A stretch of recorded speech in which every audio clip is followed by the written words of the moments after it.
What's up, everybody? Super J is back here, this time with Wrestling Talk. Let's talk about WWE TLC 2017, the pay-per-view.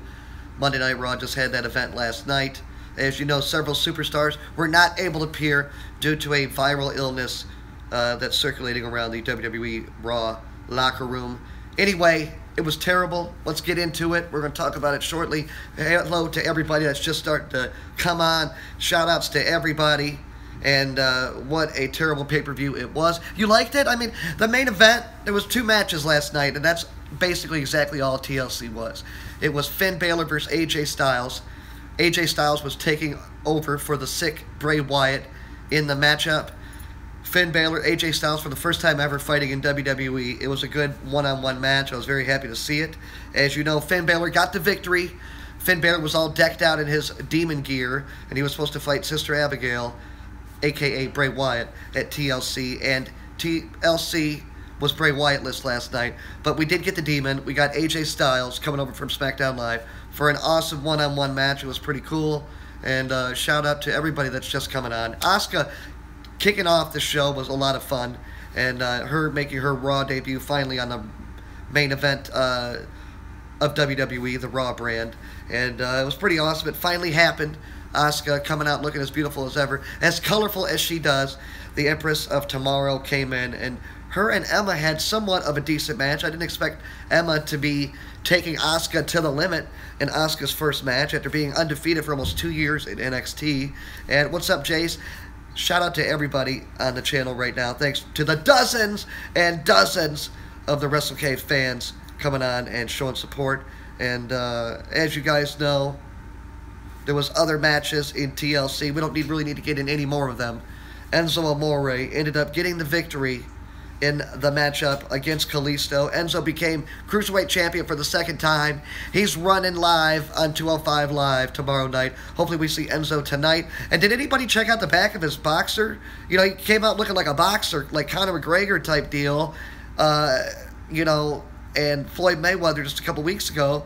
And then out of nowhere, Enzo's got a poop emoji on his ass. And I'm like, are you Enzo? Come on, man.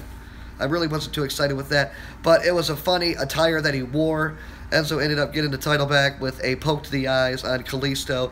And then Enzo did that where he puts his foot up in the guy's jaw and then drops down to the ground and takes him out with his new finishing move. Anyway, we got a main event that was, all I can say is it was a clusterfuck. It was a bit crazy. There was a lot of guys, and there was a lot of tables and a lot of chairs that went on last night. We ended up having the main event. It was supposed to be the Shield together. Reigns, Rollins, and Ambrose teaming up to take on Kane, Braun Strowman, Cesaro, Sheamus, and The Miz. So it was 3-on-5. As you guys know, Roman Reigns ended up coming up with the viral illness that's going around the WWE locker room, and Roman Reigns was not there to appear. Instead, we had Kurt Angle, my boy Kurt Angle, finally coming back in a matchup in the WWE after 11 years from not competing in a WWE ring. We found out just 2 days before. We found out Thursday or Friday last week that Kurt Angle was taking Roman Reigns' place. And it was a big-time homecoming for Kurt Angle, getting back in the ring in WWE, and for all of us fans. And then earlier in the night, we found out that Seth Rollins and Dean Ambrose were in the back. They were talking to Kurt Angle, and they said, you know what, you're going to be one of us tonight. So they handed him one of these SWAT bulletproof vest type deals. And then we found out Kurt Angle was going to come out in Shield gear. So the main event came around. We had all the heels in the ring, and out of nowhere you hit the Shields. You hear the Shields music hit, and they're up in the top of the crowd, top of lower level. There in, where was it? It was in Minneapolis or something like that. Anyway, the whole ring was filled up with bad guys. The Shield start coming down the lower bowl, and Kurt Angle's right behind him, coming out with the Shield music in full solid Shield gear, and just looked totally like Roman Reigns. And I thought it was kind of stupid, but it was cool to see Kurt Angle last night. I do hope that he has a match in the future when he wrestles in his Kurt Angle attire, you know, his Olympic gold medalist whole outfit. I think that'd be pretty cool. Hopefully we'll see him at WrestleMania, but we don't know how long Roman Reigns is going to be out. We could see Kurt Angle again at Survivor Series. We're really not totally sure what's going to happen until we tune on to Raw tonight. But the main event was just all over the place, guys. As you know, there were a couple bad spots where Dean Ambrose was going to get double razored razored edge over the top of the shoulders of Sheamus and Cesaro through a table. The table didn't even break. There was another time that they had to go ahead and put him through it a second time, so Dean Ambrose got double the damage in the matchup. There was also a part when they were on the stage and after the whole garbage truck debacle, which was there. It's a TLC match. Why the hell did they have a dumpster, you know, a garbage, you know, can truck, man, a dumpster truck come out, and that was just totally out of place. It was pretty cool how Rollins and Ambrose ended up jumping off the top of the dumpster truck off the back. But other than that, it was terrible. They ended up throwing Braun Strowman in the back of this dumpster truck. It was a whole mess. It was in shambles. I couldn't believe it. Even Braun Strowman, the mountain of a man, got put in the back of the dumpster, and he got loaded all the way up and crumbled up. It was totally stupid. If anybody can believe that that was actually true and that actually happened, then obviously that person is, you know, a child and is under 10 years old. So that's all I can say. I'm sure there was people under the age of 10 years old that realized that Braun Strowman would have died last night if they would have actually did what they did on TV in real life. But as you guys know, the main event sucked. Braun Strowman and Kane started to get at it on the stage. Kane started to beat the hell out of Braun Strowman. Kane ended up getting a chokeslam on Big Braun and put him through the stage. And then there was all these, like, whole rows going up and down the stage of all these steel chairs. And then Big Braun Strowman got all these chairs brought down right upon him by Kane. And then, the camera turned. They go back, and then Braun Strowman's under a whole, barrage of chairs, like 10 chairs, 20 chairs. And it was totally weird. At that point, Kane ended up coming back over by the dumpster truck at this time, and Kane ended up helping throw Braun Strowman inside of this dumpster truck. It was just a mess, guys. I don't really know what... It was so much shit going on in this main event. It was crazy. The only part I did like was when Ambrose and Rollins were on top of the ladders on the outside, and they had Kane and Braun Strowman on two commentator tables on the outside. And when Rollins and Ambrose jumped off that, I thought that was pretty cool. But other than that, the match was terrible. It was a whole lot of chair shots, a whole lot of bad spots in the match. And I don't know about anybody else there, but it seemed like it took like an hour and a half for this match to go on and end. And then I look at the clock, and it was only like 30 minutes. So, I don't know what to say. I was expecting a lot better from WWE. The only match of the night that was tables, ladders, and chairs was the main event. And they did not, follow through with what they thought that they would do. But anyway, guys, I've got a pretty cool delivery that came in today that I'm going to go ahead and show you guys. TLC was great. Who's saying that out there, man? TLC was terrible. What's up to everybody that's just coming on? I see we got a whole new, fresh row of people that have just come on. Thanks for coming on. And we're just reviewing and talking about the terrible pay-per-view that we saw last night from the Raw brand. It was TLC 2017. It might have been the worst pay-per-view in years that the WWE's put on. And what more can you say? It was terrible, so we're going to go ahead and talk about some different stuff. There was 2 good matches on TLC last night, and that was it. Hopefully we get to see better action tonight on Monday Night Raw. I was, not happy to see that Roman Reigns was not going to be there. I do hope that he recovers quickly and he gets healthy. Same with Bray Wyatt and Bo Dallas, and also one of the WWE announcers named JoJo, this chick. But apparently those are all sick and will be out for a short time. Hopefully they'll come back healthy. Let's talk about this new delivery I just got in today, guys. One of my favorites. It's finally come!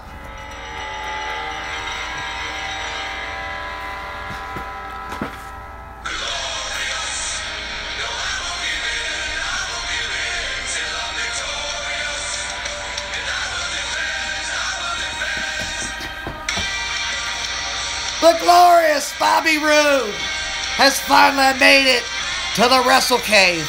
And you're going to have to check out the unboxings later today to see the glorious one. With some awesome matches, baby. Will we see Bobby Roode versus Dolph Ziggler? A street fight? It could happen tonight. Don't forget the brand new authors of Pain. Akam and Razor. They are the authors of Pain. Down from NXT. Into the cave, baby. Gonna have some cool tag team matches coming up this week. I think the Authors of Pain are gonna get a shot at some titles, guys. Also, Miss All Red Everything, Eva Marie, no longer on WWE TV. Who cares? Because it's a sweet figure. And you see the NXT commentators table right there. To build up all these figures, you had to buy all 4 of the set, and you got to make an NXT announcers table. And I'm so damn excited. I'm sure it's going to be...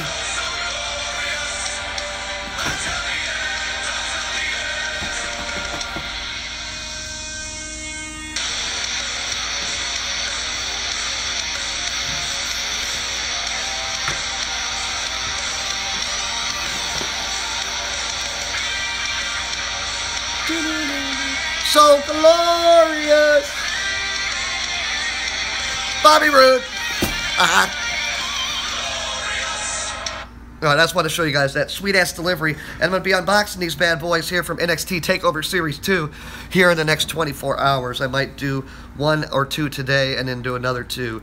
But I don't know who's saying TLC was glorious. I don't know what to say, guys. How can you put yourself behind that and give that pay-per-view a plus? I mean, the main event was all over the place.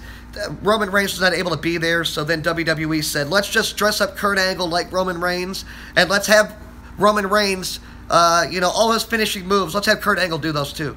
I mean, it was just bullshit. At the end, when they had the triple power bomb and Kurt Angle got, the triple power bomb on The Miz, it was just terrible. The one part I did like was when Kurt Angle got taken out, when he got power slammed through that table on the outside, Braun Strowman, that was a vicious power slam. But if you notice, Braun Strowman did not get him with all full force. And Braun Strowman actually tried to, help Kurt Angle out a little bit after he took him down for that power slam. But Kurt Angle got carted to the back. Or I should say he walked to the back. He didn't want to get on a stretcher. So he walked his ass back. He ended up coming back out about 15 or 20 minutes later and helped the Shield get the victory. When Kurt Angle came out the second time, it looked like he had just took, I don't know what to say, man. It looked like he drank about 4 Red Bulls and he was ready to go, man. He was all hyped up. Like the Hype Bros, Mojo Rawley and Zack Ryder. Kurt Angle came out and he had that look on his face. He was like, oh, it's on. Oh, it's on.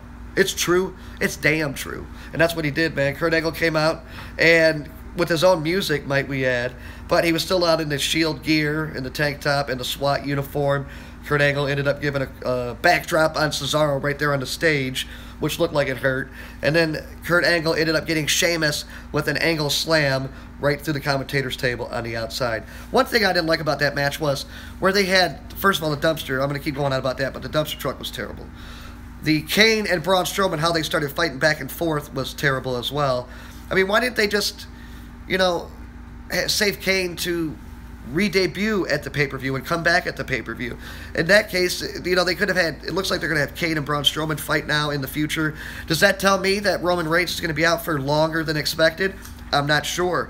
But why would Kane start fighting with Braun Strowman out of nowhere on this pay-per-view when you would expect Kane is coming back for revenge on Roman Reigns after Kane's brother, The Undertaker, was put out the pasture and was retired at WrestleMania 33. And I'm expecting Kane and Roman Reigns to possibly have a casket match or something like that at Survivor Series or here in the next couple months in the future. I'm going to do that in the Wrestle Cave later this week. But that's a cool match I'd like to see. But I don't know if it's going to happen because after last night, seeing Kane and Braun Strowman now fighting one another, it looks like they're setting those two men up for a matchup here in the future. So I don't know what's going on with WWE. Monday Night Raw has been, decimated by injuries here over the last few months. Jeff Hardy's down, Big Cass is down, The Big Show, amongst others. You got the part-time champion, Brock Lesnar, holding down that Universal title. Also, Samoa Joe's injured right now. He should hopefully be coming back tonight or later this month. So WWE is in, the Raw brand is in shambles right now. They were so locked and loaded after WrestleMania 33. They had brought all this talent over to Monday Night Raw. Even the Revival debuted. One of those guys is out with injury right now, so the tag team is currently down and out of action for a few more months. But so many guys got brought to Raw, and you would expect big things from these guys. And, WWE Raw has been putting on good TV, but they've been losing guys like it seems every week. And as you know, Bray Wyatt, Roman Reigns, Bo Dallas, those guys are currently sick with a viral infection, and we don't know when they'll be back. Hopefully soon. WWE Raw really needs them back, because I don't know what Raw is going to do in that case. We did hear that the general manager of Raw, Kurt Angle, had contacted Daniel Bryan, and that is how AJ Styles ended up appearing on the pay-per-view last night on the Raw show. So that's why we had AJ Styles apparently for one night only. We'll see if AJ Styles is on Monday Night Raw TV here tonight or anytime in the future to fill up, you know, for some injured or sick guys. But as you guys know, here, I'm sorry guys, I just wanted to show you right here just some of the Raw talent and just how many guys are decimated right now, guys. You know, the Revival, you've got Big Cass up there, the Big Show. I've got to change this shelf around. Samoa Joe. Bo Dallas is now sick and out. Jeff Hardy is done. I mean, there's just a lot of guys on Monday Night Raw that are missing right now, and I'm not really happy about it. I am a fan of SmackDown, but, you know, I would like for Monday Night Raw to continue to put on good TV. Since WrestleMania, they've been trying to put on good shows for us, and I think it has been better. But overall, Monday Night Raw is in a lot of trouble right now with all these guys being injured and out of action, being sick. So hopefully we'll find out exactly what's going on with Roman Reigns tonight, because I would have sure as hell liked to have Roman Reigns in that match yesterday. I'm sure everybody else would have too. The Shield reuniting was a big deal, and WWE had built this thing up for months and months, and then Roman Reigns can't compete in the pay-per-view that they pretty much built everything around the Shield, and those guys weren't able to be together as one and beat the hell out of all those other guys. So I'm going to go ahead and do that match today in about an hour or two. I'm going to have that TLC match that should have been on Monday Night Raw's pay-per-view last night. We're going to do the Shield, Reigns, Rollins, and Ambrose against Kane, Braun Strowman, The Miz, and Sheamus and Cesaro. You're going to see that match here in the Wrestle Cave. Tables, ladders, and chairs, oh my. It's going to be a lot of fun. Check that out here in a little bit. And thanks for coming on Live Wrestle Talk. I'm going to talk with you guys later after Monday Night Raw, and I'll see you guys in a little while for some matches. So thanks for coming on. I'll see you guys later. Like, comment, subscribe, share with your friends. Check out some matches and videos. The glorious Bobby Roode, he's getting unopened today. As always, peace.